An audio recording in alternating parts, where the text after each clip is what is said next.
अगला current affair जो है हमारा बेटा वो है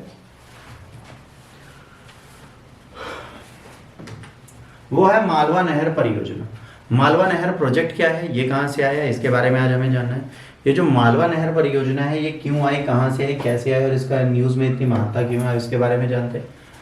1.30 lakh tree and plant to be felled for the construction of the proposed 150 kilometer long Malwa Canal flagship project of Punjab Chief Minister। Punjab chief minister जो Malwa canal बना रहे हैं उसमें कितने 1.30 lakh of trees will be destroyed. 1.30 lakh पेड़ों को नष्ट कर दिया जाएगा। हम एनवायरनमेंट की बात कर रहे हैं और हम उसका डैमेज करने को भी तैयार है। ऐसे कैसे चलेगा? हम हाईवेज बना रहे हैं, हम एक्सप्रेसवे बना रहे हैं, हम रूट्स बना रहे हैं। अब लोग कहते हैं कि सर इसका सॉल्यूशन क्या है? सॉल्यूशन है, मान लीजिए जंगल है, आप एक एलिवेटेड पिलर बनाओ, ऊपर ले जाओ ना। किसने कहा? रोड ऊपर से ले जाओ, नीचे ग्रीनरी पड़ी रहना। आपको क्या प्रॉब्लम है ग्रीनरी नीचे रहे? हमारे यहाँ प्रॉब्लम क्या है, हम पहले इसको साफ करेंगे, यहीं पे रोड बनाएंगे क्योंकि सस्ती पड़ेगी। बट ये सस्ती भविष्य में महंगी पड़ेगी क्योंकि हमारा टेम्परेचर राइज होगा, हमारे इकोलॉजिकल डिसबैलेंसेज आएंगे। ये चीज़ें अभी हमें समझ नहीं आ रही, भविष्य के साथ हमें जरूर समझ में आएंगे। मालवा नहर परियोजना के बारे में बात करें तो ये कहाँ से आई, क्या है, कैसे आई? ये पंजाब भारत में एक नियोजित सिंचाई और जल प्रबंधन की परियोजना है। पहली चीज आपको याद रखनी है, कहाँ पे? ये पंजाब में है, ठीक है। स्वतंत्रता के बाद पंजाब में निर्मित अपनी तरह का पहला भवन है। 2300 करोड़ रुपए की अनुमति की लागत वाला नहर फिरोजपुर जिले के सतलुज पे हरिके हैक्सवर्ड से निकलेगी और ये नदी हरियाणा की सीमा के निकट मुक्तेश्वर जिले वरीखेड़ा में समाप्त हो जाएगी।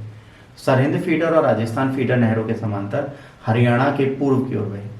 अब ये है क्या, इसको याद रखना। मालवा कैनाल प्रोजेक्ट जो लिखा है ये एग्जैक्टली इसकी एस्टिमेटेड कॉस्ट जो है 2300 करोड़ रुपए है और ये भारत में स्वतंत्र होने के बाद पंजाब की अपनी तरीके की पहली योजना है। देखिए पंजाब में बहुत सारी नदियां पहले हैं, तो पंजाब को रिवर लैंड ऑफ 5 रिवर्स इसीलिए कहा जाता है। वहाँ इतनी बड़ी परियोजना की जरूरत नहीं है, but they are trying to make it. तो इसके लिए हमें परेशान होने की जरूरत नहीं है। जब कोई परियोजना बनाई जाती है तो उसके कई कारण होते हैं, उनके ग्रोथ के कई रीजंस होते हैं। और आज हो सकता है वाटर स्कार्सिटी की समस्याएं सबके यहाँ हैं, तो पंजाब भी इससे जूझ रहा हो। पंजाब चाहता हो कि ये जो जल संबंधी समस्याएं हैं इनको हम पूरी तरीके से ख़त्म कर पाएँ और इन निकायों को ठीक से चला पाएँ। तो उस प्रयास में ये लगा हुआ है। तो ये बिल्कुल गलत चीज़ नहीं है कि जिस प्रयास में वो लगा है वो गलत है, वो बिल्कुल सही माना जाएगा। ये नहर जो होगी 149 किलोमीटर लंबी होगी, 50 फीट चौड़ी होगी और 12.6 फीट गहरी होगी, ठीक है। इसमें कितना पानी होगा? इसमें क्यूसेक जो पानी होगा वो 2000 क्यूसेक पानी होगा, ठीक है, मतलब 1 क्यूबिक फुट पर सेकंड। अब इसे डिज़ाइन किया गया इरिगेशन नीड के लिए, जो 2 lakh acres of southern Punjab में है ना, parallel left bank of Rajasthan feeder canal है, वहाँ के समांतर ये चलेगा और सिंचाई की आवश्यकताओं को पूरा करेगा, ताकि यहाँ पे आसपास जो उस जगह के एरिया हैं जहाँ पर अभी भी सिंचाई हमें नहीं मिलती, वहाँ पर हमें इरिगेशन से रिलेटेड प्रोडक्ट प्रॉपर मैनर में काम करते हुए मिले और हम इन्हें प्रॉपर मैनर में चला पाए। सतलुज की मुख्य सहायक नदियाँ कौन सी हैं आपको याद रखना है, क्योंकि सतलुज अब न्यूज़ में फिर से आ गई है।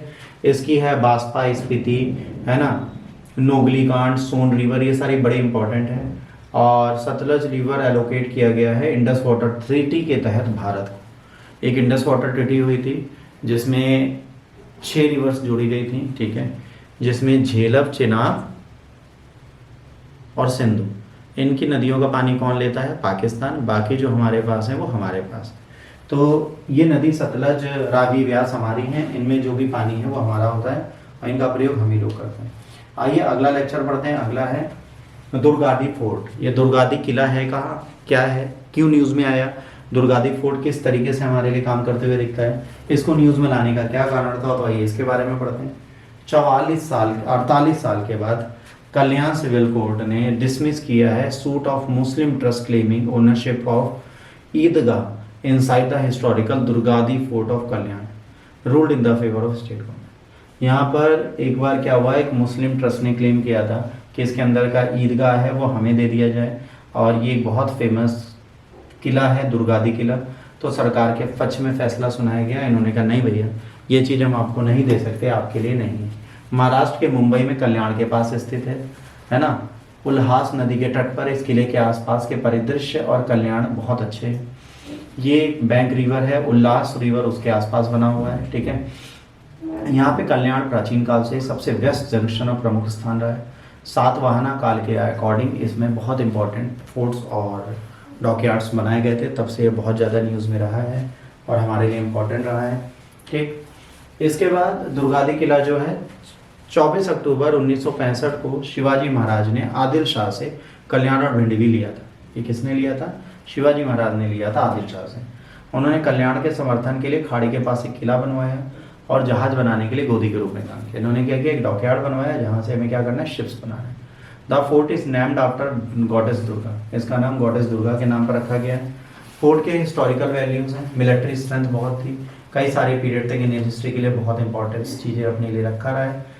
तो जब इन्होंने शिवाजी महाराज ने बनवाया था मराठा नौसेना के लिए, तो यहाँ पर आप मस्जिद बना दो या मंदिर बना दो, ये रहेगा तो सरकारी ना, सरकार की चीज़ें तो आप नहीं छीन सकते।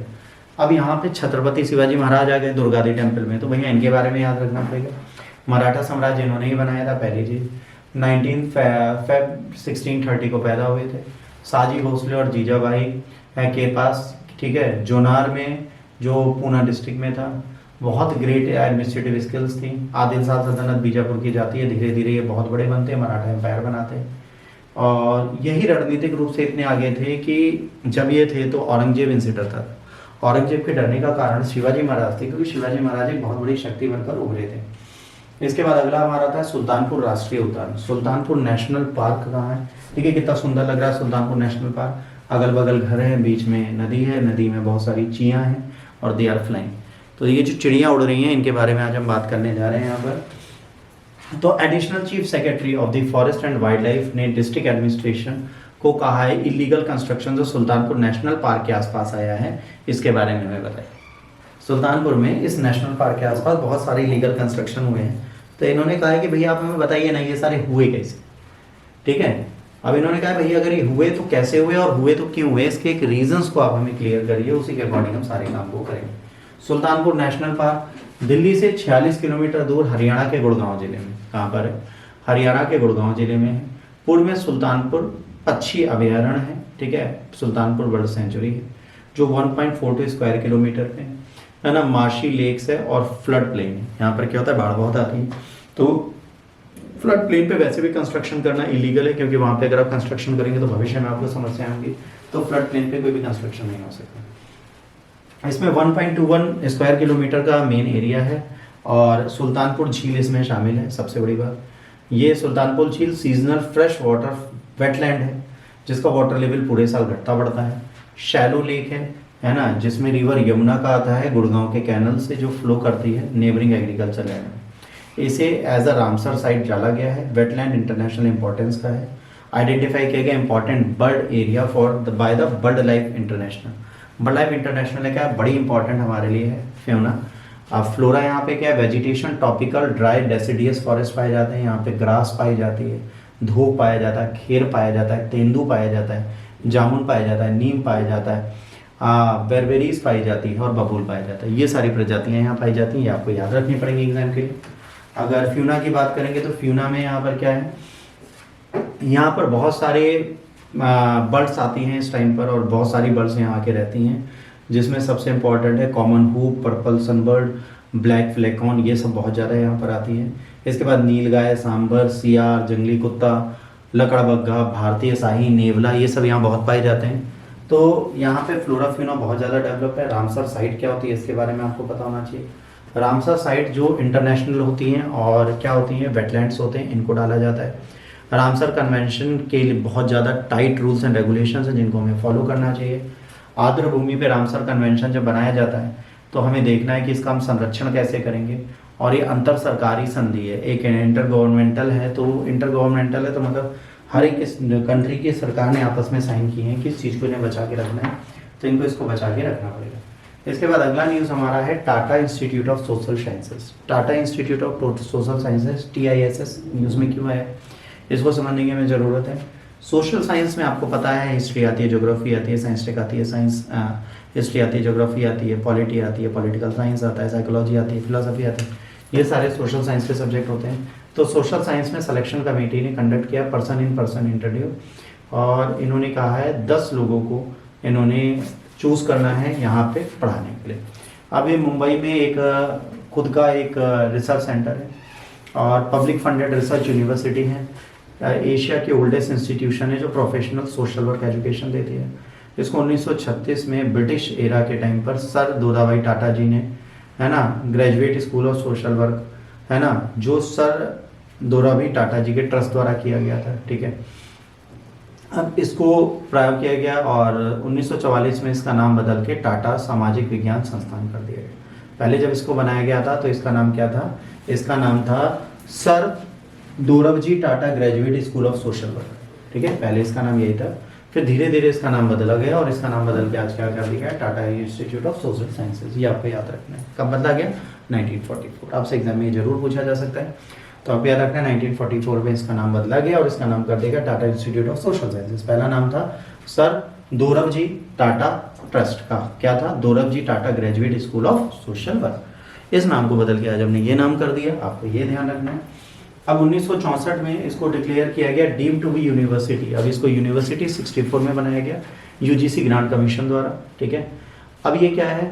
ये प्रोग्राम फोकस करता है सोशल साइंस के डॉक्टोरल डिग्री देता है, labour studies, disaster management, developmental studies, education, gender studies, health issues, law, media, cultural study, public policy, rural development, social work, इन सब में आपको क्या देता है? डिग्रियां देता है।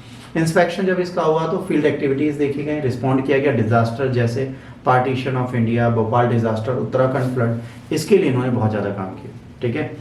जब ये हुआ तो उस टाइम पे इन्होंने बहुत ज़्यादा किया और उसमें सहायता करने की कोशिश की और बहुत बड़ा रोल प्ले किया। देखिए टाटा जी हमेशा बड़े रहे हैं, रतन टाटा जी से पहले भी जो लोग थे उन्होंने भी बहुत देश के लिए काम किया है। जो अपनी पूरी एयरलाइन गिफ्ट दे सकता है वो कुछ भी कर सकता है। यूजीसी ग्रांट कमीशन क्या है? यूजीसी ग्रांट कमीशन जो है 28 दिसंबर 1953 को पिक्चर में आता है, जो ये देखता है कि जो यूनिवर्सिटीज़ हैं उनको हम कैसे चलाएंगे, उनका टीचिंग स्टैंडर्ड, उनका एग्जामिनेशन कैसे होगा और यूनिवर्सिटी की रिसर्च कैसे होगी। इसके लिए पूरा ऑर्गेनाइजेशन बनाया गया जो इसको लीगली चेक करता है और इनको प्रॉपर मैनर में करते हुए देखता है, ठीक। यहाँ पर हमारे करंट अफेयर्स का सारा पार्ट खत्म होता है। अब आपको जो भी डाउट है आप लोग बिंदास पूछ सकते हैं, मैं जवाब देने को तत्पर।